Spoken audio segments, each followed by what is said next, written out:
এ জমিন, তোমরা যা জমিন ধ্বংস করে দিতে চাও, আমি আল্লাহ দেখতেছি কেমন গুনাহ হইতেছে।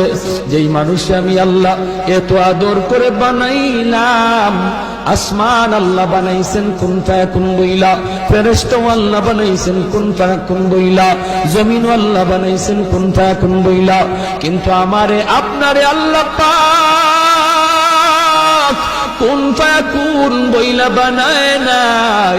আমাকে আপনাকে যখন আল্লাহ বানাইছে, খালাকতু বিয়াদাইয়া, আল্লাহ বলে আমি আমার নিজের হাত দিয়া বান্দা বান্দিরে বানাইছি।